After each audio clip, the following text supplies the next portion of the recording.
Ito ay rated SPG, striktong patnubay at gabay ng magulang ang kailangan. Isang mapagpalang araw mga kapamilya, sa kabila ng sinabi ni Jackie kay Commissioner Medina na huwag nitong sasabihin kanino man na hawak niya ang anak nito, ay di kalaunan nga, malalaman din ito ni Tanggol dahil sa kanyang kaibigan na si Bulldog.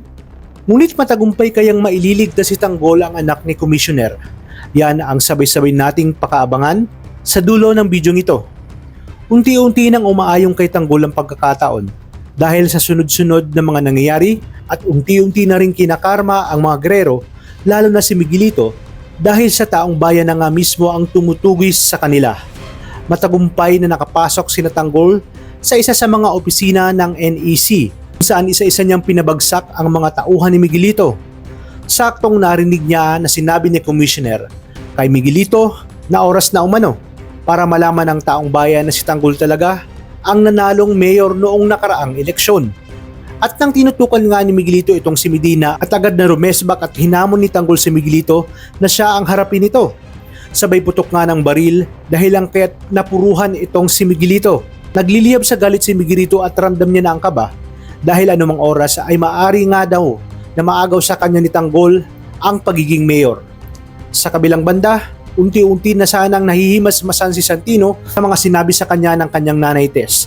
Ngunit dahil nasa puwersa ng kanyang demonyong amang si Rigor, ay muli na namang nitong lalasunin ang utak ni Santino.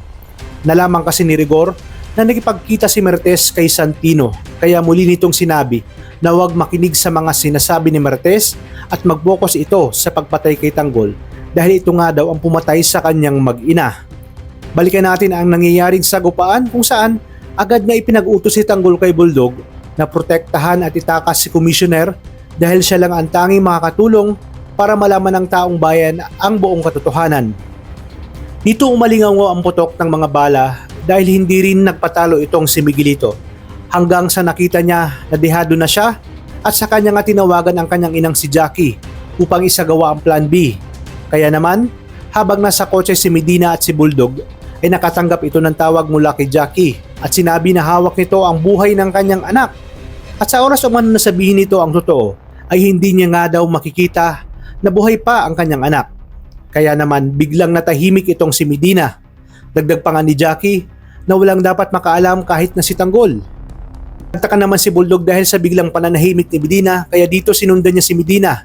Dito kanyang narinig ang mga inutos si Jackie na sabihin umano nito sa taong bayan na si Miguelito talaga ang nanalo nung nakaraang eleksyon dahil hawak nga nito ang kanyang anak.